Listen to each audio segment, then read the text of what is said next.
어느 시대든 하나님께서 하나님의 백성을 세우실 때에는, 또 하나님의 교회를 세우실 때에는 분명한 이유와 목적을 가지고 교회와 하나님의 백성들을 세우신다는 사실을 우리는 알아야 됩니다.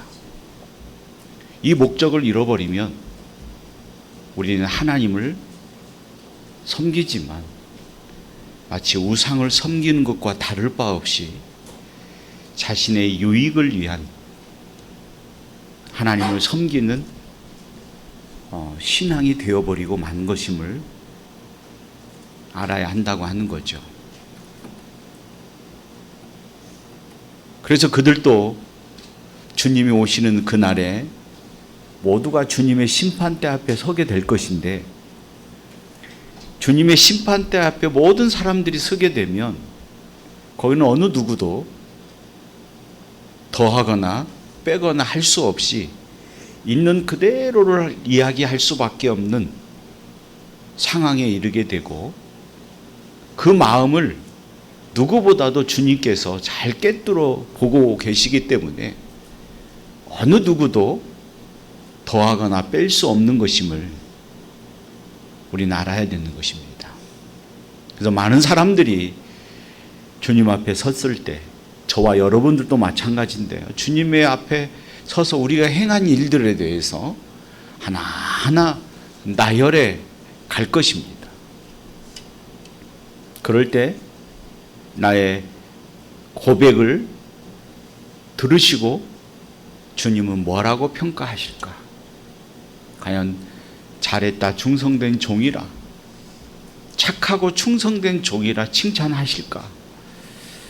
우리는 이 자신을 놓고 우리의 자신을 돌아보고 우리의 신앙을 점검해 볼 필요가 있음을 알아야 되는 거죠.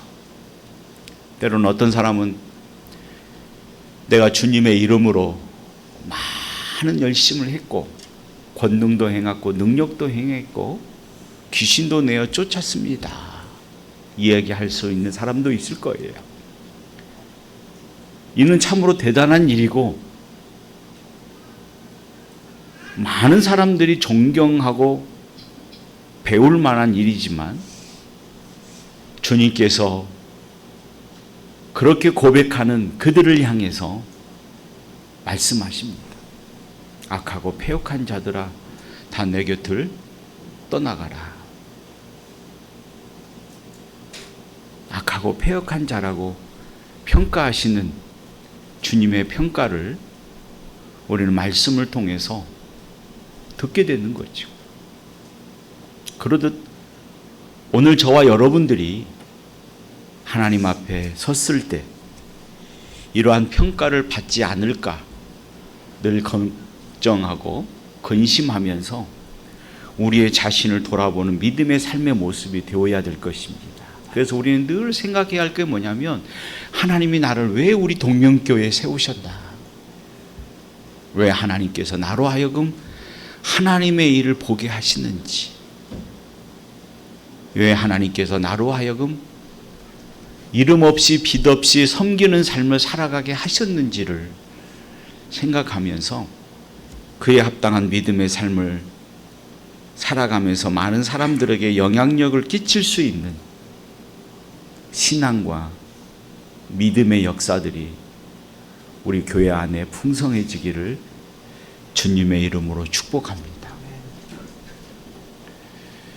그래서 하나님께서는 시대마다 하나님의 백성들을 세우십니다. 과거에도 그랬듯이 오늘도 그렇고, 또 앞으로도 우리를 통해서 하나님의 백성들을 세우실 것임을 저희들은 확신하는 거죠. 과거에 하나님께서 이스라엘 백성들을 세우신 이유가 뭡니까?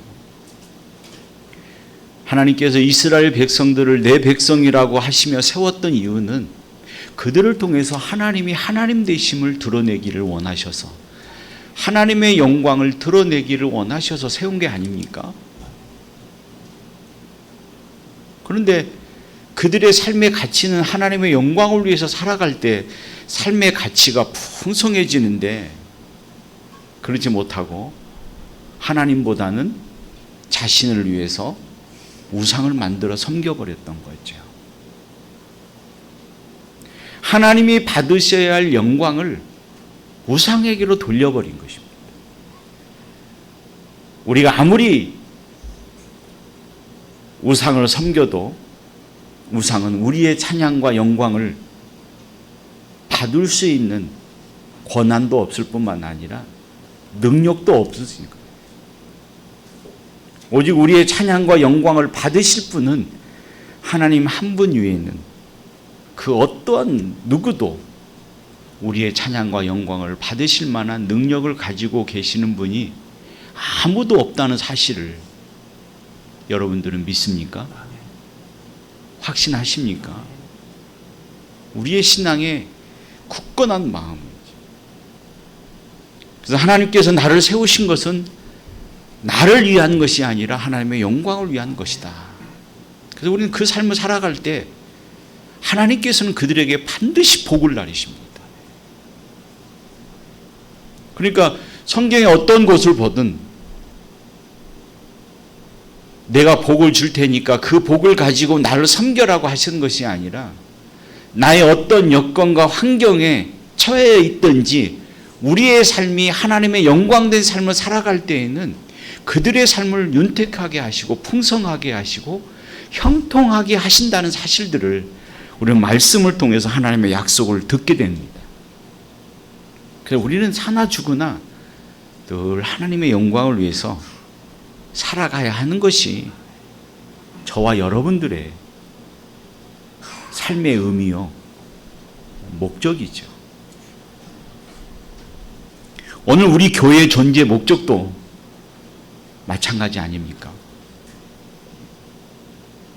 딴 데로 가서 예배 드리려면 힘들고 머니까 가까운 곳에서 너희가 모여서 너희들끼리 즐거웠고 재미나고 신앙생활 열심히 하라고 해서 이곳에 세우신 것이 아니라 이 교회를 통해서 하나님의 역사를 드러내시기를 원하셔서 세우셨고, 비록 저희들이 연약하지만 지금까지 우리에게 하나님의 말씀을 주시는 것은 그만큼 우리를 통해서 하나님이 하나님 되심을 신실하게 드러내시기를 원하시는 마음을 가지고 우리에게 우리의 신앙의 기준이 되시는 하나님의 말씀을 주신 이유도 바로 여기에 있음을 우리는 분명히 알아야 되는 거예요.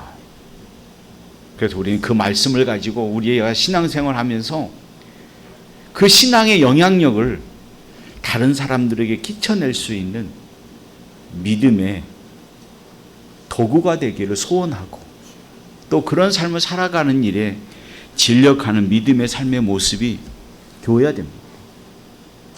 근데 요즘의 세상은 그렇지 않지 않습니까? 그래서 교회가 하나님의 말씀의 기준의 신앙을 서서 다른 세상 사람들에게, 우리 교회 밖에 있는 사람들에게, 또 교회 안에 있는 사람들에게 그 영향력을 끼치고 가야 되는데, 그러지 못하는 경우들이 너무 많아서 오히려 세상의 영향력이 교회 안에 들어와서 그 세상의 방식을 가지고 교회를 이루어 가려고 하는 일들이 너무나도 많은 것에 대해서 이 부족한 저는 굉장히 마음 아파하고 괴로움을 늘 가지고 있는데, 이런 괴로움은 다른 사람들에게서 별로 찾지 못하는 경우들을 많이 보면서 안타까움을 가질 수밖에 없음을 깨닫게 됩니다. 그래서 우리가 하나님의 말씀으로 신앙생활을 하기를 원하고 그 말씀을 바르게 듣기를 원하는 것은 우리를 통해서 하나님의 영광이 드러나고 그 하나님의 거룩하심과 은혜로우심이 우리를 통해서 다른 사람들에게 영향력을 끼칠 수 있는 삶의 무게를 가지고 살아가는 삶의 모습이 되어야 할 것임을 우리는 깨닫게 되는 거죠. 그래서 우리가 세상의 영향력을 받아서 교회 안에서 그 영향력을 펼쳐가는 게 아니라 교회의 영향력을 세상에 끼칠 수 있는 믿음의 역사, 믿음의 도리. 우리 교회의 신실함이 다른 교회에게 선포되어지는 놀라운 은혜의 역사. 오직 우리의 구원은 예수 그리스도 이름 외에는 그 어떠한 것도 없다는 믿음의 확고함을 증거할 수 있는 믿음의 증거자들이 되기를 소망하며 그런 삶을 살아갈 때에는 확신하건대 또 믿건대 하나님은 반드시 여러분들을 세우셔서 여러분들을 통해서 하나님의 영광이 찬란하고 이 어두운 세상에 도도하게 하나님의 역사가 흘러가도록 우리 교회를 사용해 주실 걸로 저는 믿습니다. 그런 믿음의 확신을 가지고 하나님 우리를 그렇게 써주시기를 원합니다. 기도하며 나가는 여러분들의 모습이 되어야 할 것이에요. 나만 잘하고 나만 깨끗하고 다른 데 신경 쓰지 말고 나 하나만 신앙을 지켜야겠다라고 하는 생각보다는 나로 인하여 다른 사람들이 하나님의 은혜의 생명의 영향력을 받아갈 수 있는 믿음의 통로가 되기를 소망하면서 그렇게 쓰임바 되기를 소원하는, 또 하나님 앞에 그렇게 서원하는 여러분들의 신앙과 삶이 있으시기를 바랍니다. 우리 교회를 통해서 그런 역사가 일어나길. 지난 주간에 제가 여러분들에게 강구했듯이 3박 4일 동안 울릉도를 갔다 왔는데요. 2박 3일 동안 화가 나가지고 지금도 그 열받는 것이 식어지질 않은 것 같아요.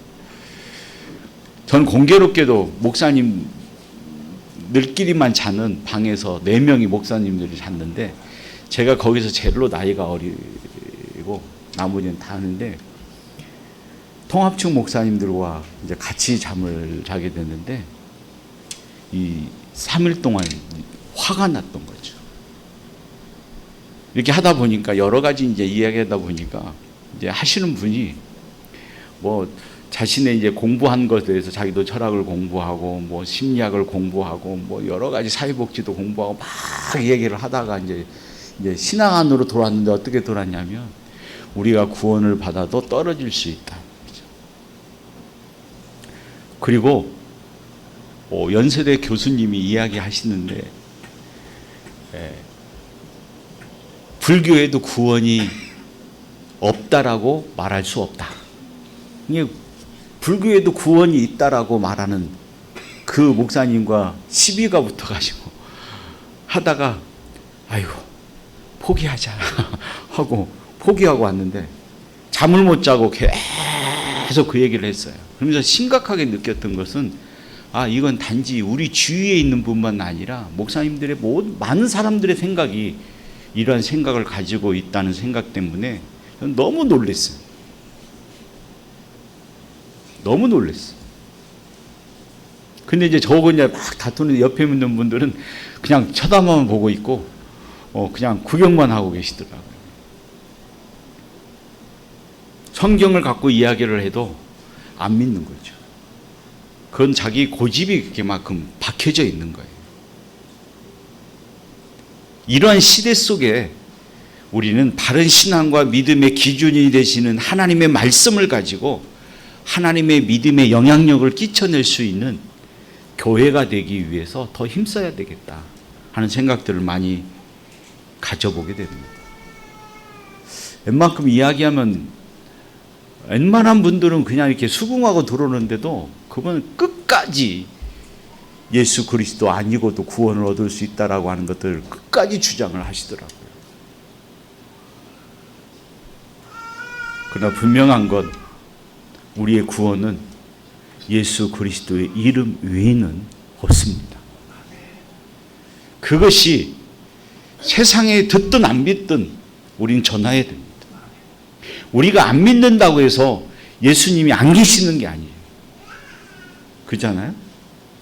우리가 안 믿는다고 해서 하나님께서 이 세상의 모든 만물을 창조하신 것이 창조 안 하신 것이 아니고요. 창조하신 거예요.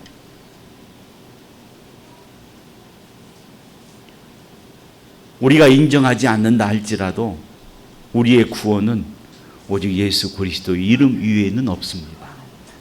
그것이 진실이고 진리고 참된 믿음의 도리입니다. 그리고 한 번 하나님께서 구원하신 백성은 절대로 떨어뜨리지 않습니다. 이 얘기하니까 가룟 유다가 그러면 구원을 받았냐? 가룟 유다는 예수님의 제자였지만 구원을 못 받았지 않았느냐? 그러니까 구원을 떨어진다. 이제 이렇게 해서도 또 가룟 유다에 대해서 또 설명했는데 그런 것들을 인정하지 않는 거죠. 가룟 유다는 처음부터 예수님을 예수님으로 영접하지 못한 사람이다. 이해를 안 하시는 거예요. 이게 합동측 교단의 교리라는 거예요. 그래서 웨스트민스터 총회에서 역사가 일어났던 내용들을 가지고도 쭉 설명해 주는데 인정하지 않는 거죠. 인정하지 않는다는 걸 모르고 계신다는 거죠. 이런 시대 속에 우리는 도도하게 하나님의 역사를 가지고 오직 예수 그리스도만이 참된 하나님의 아들이시며 하나님이시고 우리의 구원자이심을 증거하고 나가는 삶의 도리들이 오늘 우리 속에서 선포되어지는 믿음의 역사가 있기를 진심으로 소망합니다. 이것이 오늘 우리가 살아가야 할 삶의 이유예요. 우리가 하나님의 말씀을 들어야 할 이유라는 사실들을 우리는 분명히 알아야 됩니다. 이것을 잃어버렸을 때에는 우리의 삶이 공허해집니다. 내가 왜 사는지를 모르게 되는 것이고 내가 왜 사는지를 모르면 우리의 삶이 매우 허무해지는 거예요. 그래서 우리의 삶은 어디에 있다? 하나님의 영광에 있다. 하나님을 기쁘시게 하는 일에 있다는 사실을 분명히 하고 나가는 믿음의 모습이 되어야 됩니다. 그러나 우리를 넘어뜨리게 하는 것들이 세상의 속에서 우리 속에 얼마나 많이 엄습해 옵니까? 그 실용주의죠.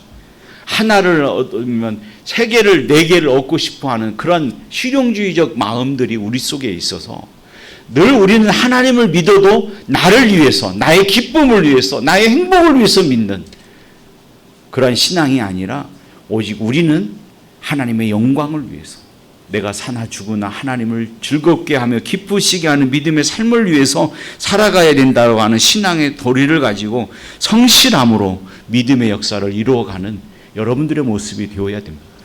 그것이 우리가 짊어질 삶의 무게죠.